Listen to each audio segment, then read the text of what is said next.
Israel asegura haber hecho llegar nuevas ayudas al norte de la Franja de Gaza, ello después de que Estados Unidos advirtiera al gobierno israelí permitir el ingreso de ayuda humanitaria a civiles para no poner en riesgo esa política de envío de armas. El pedido a modo de ultimátum llega en el tramo final de la carrera a la Casa Blanca de los Estados Unidos. Soy Jenny Pérez en Berlín. Destacamos. La embajadora de Estados Unidos ante la ONU instó al gobierno de Israel a hacer más de la crisis humanitaria de Gaza. Lo hizo en una reunión de emergencia del Consejo de Seguridad de la ONU. Volodymyr Zelensky presenta los detalles al Parlamento ucraniano y dice que su país no sacrificará concesiones territoriales. El Kremlin advierte que no ceder territorio, que reclama como suyo, acercará a todo Occidente a una guerra con Rusia. Y llegan a Albania los primeros 16 migrantes deportados por el gobierno de Italia. Con ello arranca el plan de la primera ministra italiana Giorgia Meloni para enviar fuera de la Unión Europea a los solicitantes de asilos indeseados. Este movimiento complica la cumbre del Consejo Europeo sobre Migración que comienza mañana.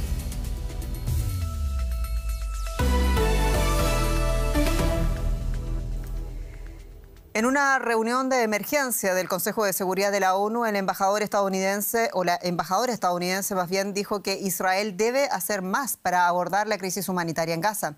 Esto se produce después del pedido expreso a través de una carta por parte del gobierno demócrata al gobierno israelí. Escuchemos lo que se dijo.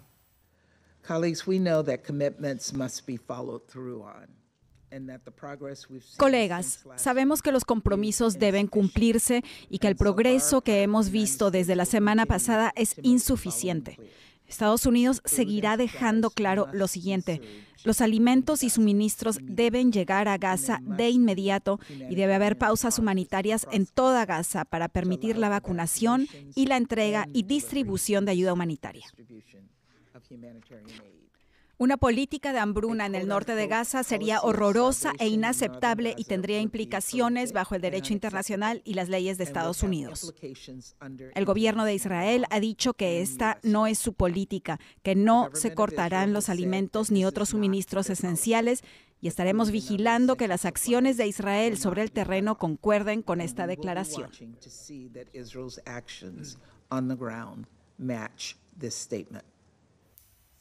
Y tenemos la perspectiva con quien ven, con el periodista de Deutsche Welle en Washington, José Díaz Briceño. José, Israel publicaba esas primeras fotos, decíamos, de la ayuda humanitaria en el norte de Gaza tras el inédito pedido del gobierno demócrata. ¿Un triunfo en clave política para el gobierno demócrata, además que está en plena campaña electoral en Estados Unidos?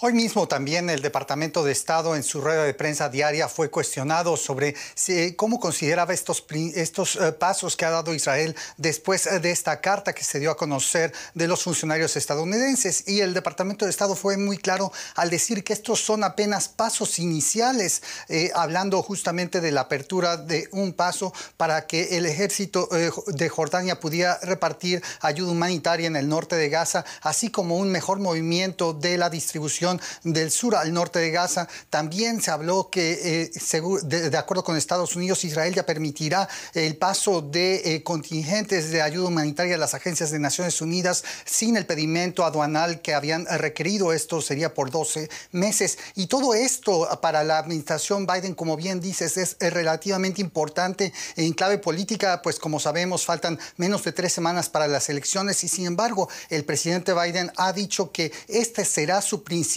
reto antes de que deje la presidencia a principios del próximo año. Recordemos, el presidente Biden se da mucha satisfacción el ser uno de los presidentes con mayor experiencia en política exterior, pero aquí tiene un tema que no ha sido fácil resolver. Y a todo esto, José, la votación por adelantado en el estado de Georgia ha sido todo un récord. ¿Cuánto calan entre los votantes las guerras de Gaza, Líbano y Ucrania en esta recta final, decíamos, en la campaña electoral a la Casa Blanca? Sí, los temas principales de la elección en Estados Unidos son internos. El tema de inflación y el tema de inmigración son los que dominan las preocupaciones de los votantes, además de otros temas como la defensa de la democracia y el derecho al aborto. Y sin embargo, el manejo de las crisis internacionales es un tema importante en algunos estados clave.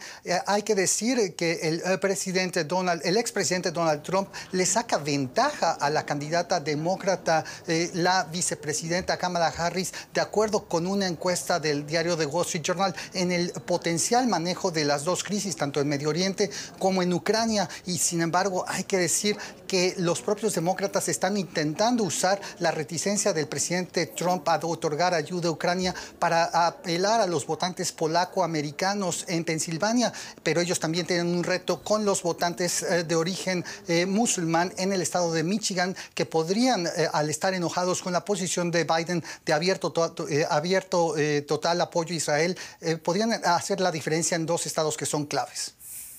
Muy interesante, José Díaz. Gracias en Washington.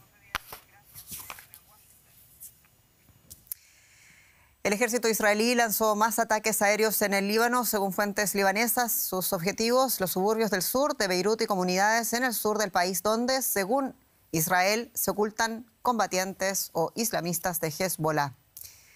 Según el Líbano, los ataques han causado la muerte de al menos 21 personas, entre ellas el alcalde de la ciudad meridional de Nabatiyeh, que asistía a una reunión para coordinar el suministro de ayuda. Estos ataques israelíes en una zona residencial de los suburbios de Beirut son los primeros en los últimos días, denunciados además por fuentes libanesas. Estados Unidos ha pedido a Israel que reduzca sus ataques contra la capital y los suburbios del Líbano, que cuentan con una densa población.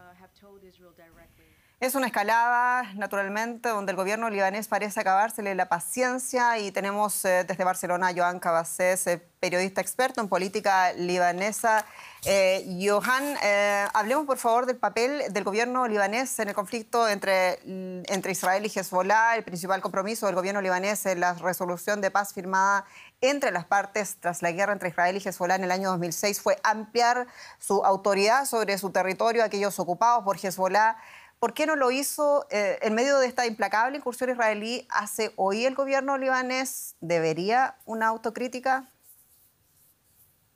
Hola, ¿qué tal? Buenas noches. Bueno, lo cierto es que no parece que haya una revisión por parte del gobierno sobre lo que ha podido fallar en este fortalecimiento de Hezbollah en el sur del Líbano, y parte de esto es por lo que siempre explicamos, que es la división, la fractura social que hay en Líbano en múltiples cuestiones, y una de ellas es Hezbollah. De hecho, hay que recordar que Hezbollah es una milicia armada considerada terrorista por varios países del mundo, pero es al mismo tiempo un movimiento político que participa de las elecciones en este país, en Líbano, y que ha sido durante muchos de los últimos años el partido político con más fuerza y con más influencia dentro también de este supuesto gobierno libanés, que tendría que hacer autocrítica por el fortalecimiento de Hezbollah. Vemos incluso cómo la fractura alrededor de Hezbollah hace que parte de la población libanesa vea su presencia en Líbano como una suerte de ocupación, y que otra parte de la población libanesa vea en Hezbollah la autoridad legítima, con lo cual, por desgracia, vemos una vez más cómo la fractura social en Líbano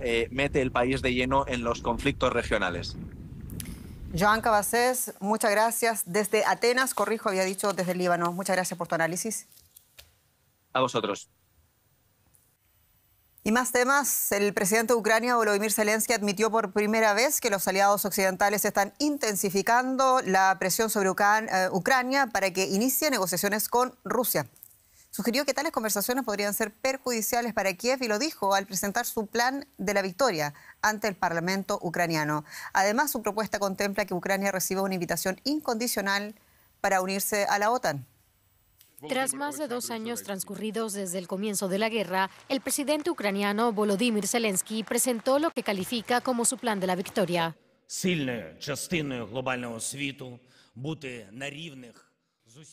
Si comenzamos a trabajar ya con esa idea, con este plan detallado para la victoria, podremos ponerle fin a la guerra el próximo año a más tardar.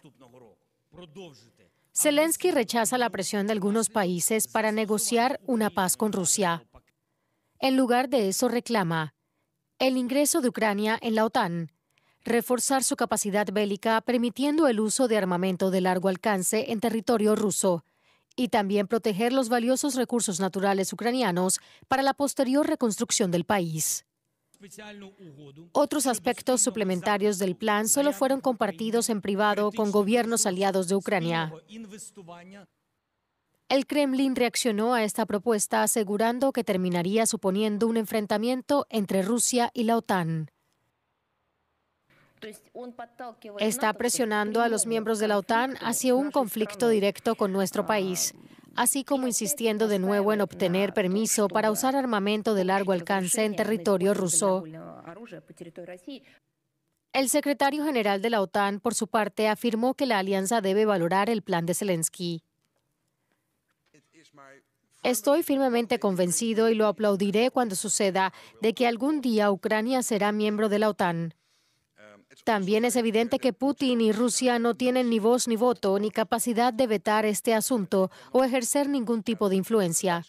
Obviamente les corresponde a los aliados discutir entre sí cómo continuar. Zelensky presentará su plan de la victoria en Bruselas este jueves en la cumbre de jefes de Estado y de Gobierno de la Unión Europea. Después la pelota pasará al tejado de la Casa Blanca, cuyo próximo inquilino, que se decidirá en 3 semanas, será quien tenga la última palabra. 2 controversiales centros de migración en Albania comenzaron hoy a recibir sus primeros huéspedes. Fueron creados para recibir a personas que buscaban solicitar asilo en Italia. La primera ministra italiana, Giorgia Meloni, ha ideado esta estructura para lograr lo que hasta ahora es impensado para la mayoría de los países de la Unión Europea, como es deportar a los migrantes indeseados y con ello evitar que permanezcan en su país mientras se evalúa ese pedido de asilo. Algunas ONGs de derechos humanos han expresado su preocupación por el trato que recibirán los migrantes.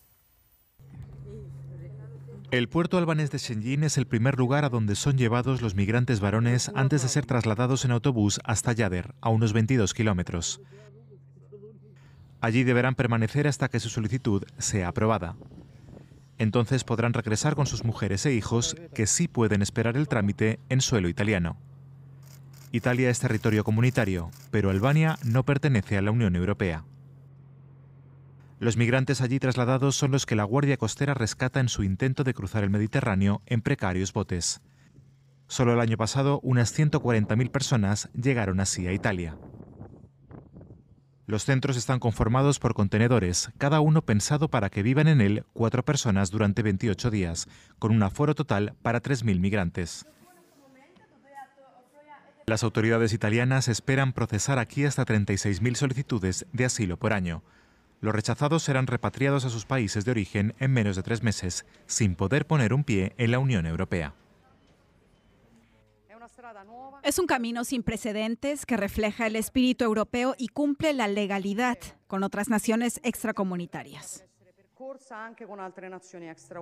Los primeros 16 migrantes aquí trasladados provienen de Bangladesh y Egipto, 2 países de los 22 considerados seguros por Italia, por lo que probablemente serán devueltos allí. El pasado noviembre, cuando Italia y Albania firmaron el acuerdo correspondiente por valor de 670 millones de euros, Bruselas expresó su preocupación porque un Estado miembro estuviese externalizando sus problemas de inmigración. Pero esta misma semana la presidenta Ursula von der Leyen dio su aprobación al envío de inmigrantes rechazados desde toda Europa a centros como este.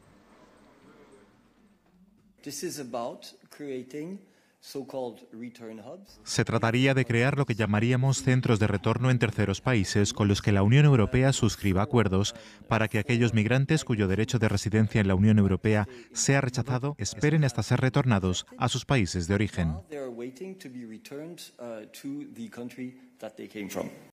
La apertura de estos centros en Albania supone un hito en la política migratoria de la Unión.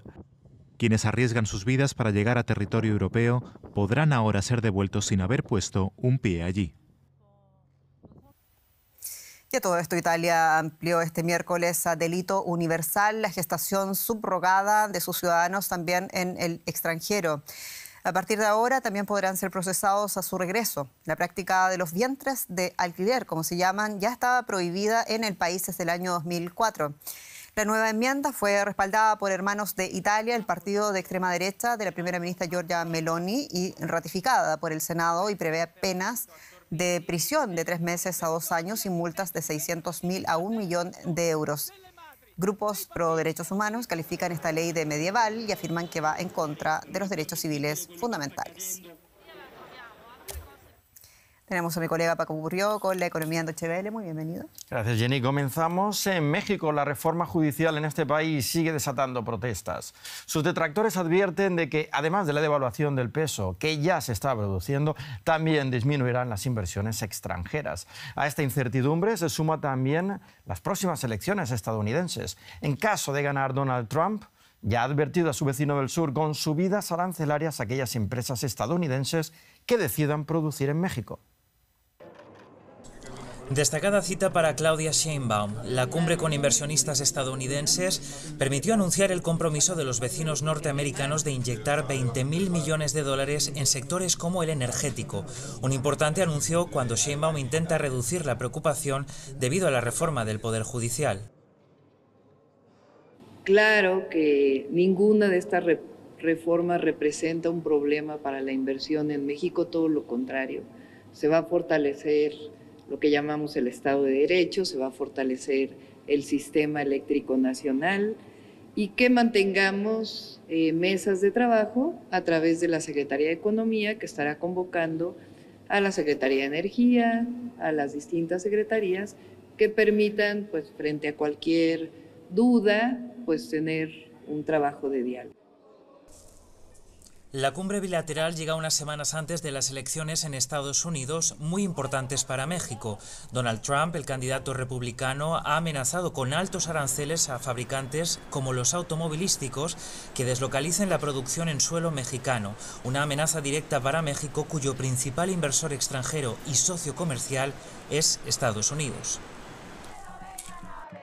Y mientras se celebra el encuentro, afuera se manifestaban funcionarios de la justicia. La reforma del sector judicial genera tensiones sociales y afecta al peso mexicano. Los manifestantes subrayan el impacto económico que los planes del gobierno pueden tener. ¿A qué les va a decir a los inversionistas extranjeros con nuestra manifestación? ¿Va a decir que todo está bien? Que si en algún momento sus inversiones se ven afectadas con este camino de dictadura, ¿quién los va a respaldar? Es lo que venimos a hacer patente. Lo importante aquí es que hay una cumbre económica y lo que queremos hacerle ver a los empresarios, a los inversionistas, es el riesgo en el que están sus capitales y su dinero. Porque si invierten en un país en el que no existe un poder judicial acorde a las necesidades de los tratados internacionales, van a perder su inversión. Está en riesgo su inversión, su economía, está en riesgo la economía del país. Destitución de jueces, posible trato de favor a las empresas energéticas estatales y supresión de las autoridades reguladoras independientes. Son riesgos que inquietan a potenciales inversores y que, según los expertos, podrían pausar sus planes y esperar también a los resultados de las presidenciales en Estados Unidos. Y para saber más sobre las consecuencias económicas de esta reforma judicial, conectamos ahora con el economista de la UNAM, Carlos Javier Cabrera, en Ciudad de México. Saludos y gracias por atendernos. Los detractores de la reforma judicial afirman que las inversiones extranjeras en México corren un gran riesgo ahora. ¿Por qué? No, yo no creo que corran ningún riesgo las inversiones extranjeras en México. En mi opinión, de lo que se trata es de elegir de un nuevo modo a los jueces, magistrados y ministros. Pero esto no altera la reglamentación del Tratado de Libre Comercio y, en mi opinión, tampoco afecta las decisiones de inversión extranjera en México. De hecho, la nota que iniciaba esta parte da cuenta de la preocupación de la presidenta de la República por garantizar la inversión extranjera en nuestro país. No hay ninguna iniciativa que modifique la reglamentación del TECMEC en nuestro país, ni tampoco hay ninguna propuesta para modificar la ley de inversión extranjera en México. Por lo que, en mi opinión, se trata de un movimiento ideológico, político, para frenar, para generar una imagen de que habría algunos obstáculos para la inversión extranjera en México. La reunión de ayer de alto nivel da cuenta de eso, los anuncios que se hicieron por invertir un monto cercano a los 20.000 millones de dólares por diferentes empresas, pues muestran que no hay ningún riesgo, ninguna afectación para la inversión extranjera en nuestro país. ¿Y cómo podría afectar la victoria de Donald Trump a las inversiones estadounidenses en México? En mi opinión, tampoco lo afectaría. El presidente Trump es muy estridente. Ya desde 2016 hacía referencia de que tomaría una iniciativa para cancelar en ese momento el Tratado de Libre Comercio, lo cual no sucedió. La integración entre la economía mexicana y la de Estados Unidos es muy intensa. El valor del intercambio comercial alcanza los 800,000 millones de dólares. Tomar una iniciativa para frenar desde Estados Unidos las inversiones en México, bueno, enfrentaría enormes retos para la administración si fuera el caso del presidente Trump. Me parece que es simplemente que son argumentos para la etapa de campaña presidencial en la que está viviendo Estados Unidos. Carlos Javier Cabrera, desde Ciudad de México, muchísimas gracias por estas informaciones. No, al contrario, gracias a ustedes. Seguimos con más noticias, Jenny. Están pasando muchas cosas, Paco. En Nueva York, por ejemplo, el Tribunal Federal de Brooklyn sentenció este miércoles a Genaro García Luna, que es el ex subsecretario de Seguridad Pública de México durante el gobierno de Felipe Calderón, a 38 años de prisión y a una multa de $5 millones. La misma corte y ante el mismo juez que condenó al Chapo Guzmán a cadena perpetua en el año 2018. García Luna fue declarado culpable de colaborar durante 2 décadas con el cártel de Sinaloa a cambio de millonarios sobornos, así como de otros delitos ligados al narcotráfico de cocaína. El ex secretario de Seguridad fue arrestado, recordemos, en diciembre del año 2019 en Dallas, en Texas, por lo que casi 5 años que lleva en prisión serán restados entonces de la sentencia finalmente emitida este día. Y más temprano hablábamos sobre este tema desde Ciudad de México con Javier Oliva Posada, quien es catedrático de la Facultad de Ciencias Políticas y Sociales de la UNAM. Sí, la actual presidenta mexicana también aprovechando esta situación para recordar la corrupción del sector político del sexenio del expresidente Felipe Calderón. Si puede esa situación hoy realmente decir la actual presidenta y también la clase política mexicana que está libre de las influencias del narcotráfico o del crimen organizado en términos generales. Escuchemos lo que nos dijo. No, oye, ni de ninguna manera. De hecho, tenemos problemas muy serios de gobernabilidad y de seguridad pública, lamentablemente en este momento en el país, particularmente en el estado de Sinaloa, de donde son originarios los principales cabecillas de una organización criminal muy longeva y que hoy se están enfrentando en distintas partes de ese estado y de otros más.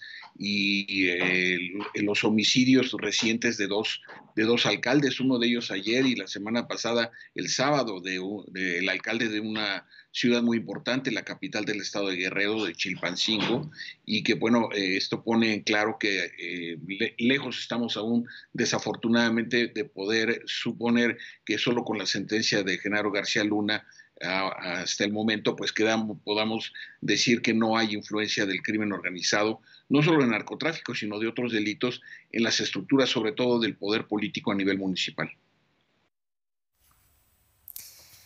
Y avanzamos con otros temas. Ha comenzado en Sao Paulo la edición número 58 de la Semana de la Moda, y la mayor semana de la moda de América Latina contará con la presencia de principales marcas de moda brasileñas.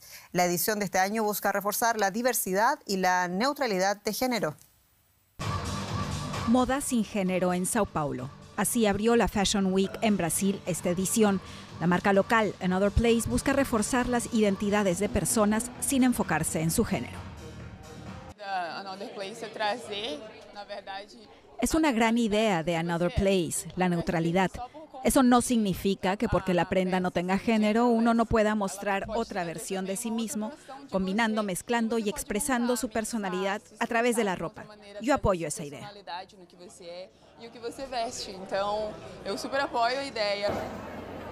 La Semana de la Moda también presentó la colección Hardy, de la marca autodefinida como libre de género, inspirada en la vida nocturna.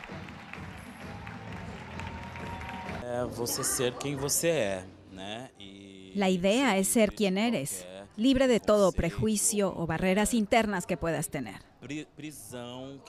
Es muy difícil. Nosotros sabemos que en realidad el aceptarte a ti mismo es un proceso largo, nada fácil. Libre de prejuicios, con la diversidad en el foco. Modelos de diferentes géneros, color de piel y tipos de cuerpo. A lo largo de 6 jornadas, 39 firmas, modistas y diseñadores pasarán las pasarelas de la semana más glamurosa de Brasil. Y tiempo para algo más. Un alemán ha sido nombrado al frente de la selección británica de fútbol. Hablamos de, como no, Thomas Tuchel. Tuchel, recordemos que llegó al Bayern de Múnich al título de la Bundesliga en 2023 y anteriormente tuvo éxito como entrenador del club inglés el Chelsea y el Paris Saint-Germain. Inglaterra ya tuvo entrenadores extranjeros, pero nunca uno de Alemania. Thomas Tuchel se presentó en su primera rueda de prensa en el emblemático estadio de Wembley, tras haber leído los titulares sensacionalistas que anunciaban su esperado nombramiento. El diario de derecha Daily Mail calificó este día como un día negro para Inglaterra, enfatizando la palabra alemán en mayúsculas. Cuando Inglaterra se enfrenta a Alemania, los aficionados ingleses les recuerdan a los alemanes a través de cánticos que les ganaron 2 guerras mundiales. Pero Tuchel está familiarizado con el fútbol inglés y ganó la Liga de Campeones con el Chelsea en 2021. Lo lamento, solo tengo pasaporte alemán. Pero puedo decirles que tal vez todos los seguidores sintieron mi pasión por la Premier League, mi pasión por el país. Cómo me gustaba vivir aquí, cómo me encanta trabajar aquí. Tengo los mejores recuerdos. Fue muy importante y espero poder demostrarles que estoy orgulloso de ser el seleccionador inglés. La resistencia hacia Tuchel no se basa solo en su nacionalidad. Su estilo contundente le ha costado el despido de 4 grandes clubes, incluido el Chelsea y el Bayern Múnich. En este último, a pesar de la destacada actuación del delantero inglés Harry Kane, Tuchel se convirtió en el primer entrenador del Bayern desde 2012 en terminar una temporada sin obtener ningún trofeo. Sin embargo, todo se podrá olvidar si Tuchel logra llevar a Inglaterra a la gloria en el Mundial 2026. Sería su segundo gran trofeo en el fútbol masculino. Haré todo lo posible por demostrar respeto a este cargo y a este país. El objetivo para los próximos 18 meses no es otro que alcanzar el mayor logro en el fútbol mundial, y todos pueden estar seguros de ello, sin importar la nacionalidad que indique mi pasaporte. Tuchel, quien no permanece mucho tiempo en un puesto, no comenzará a trabajar hasta enero, pero esta vez tendrá que mostrar éxitos de inmediato para aplacar a la prensa inglesa. Y de esta manera nos despedimos. Muchas gracias por su sintonía. Soy Jenny Pérez. Hasta pronto.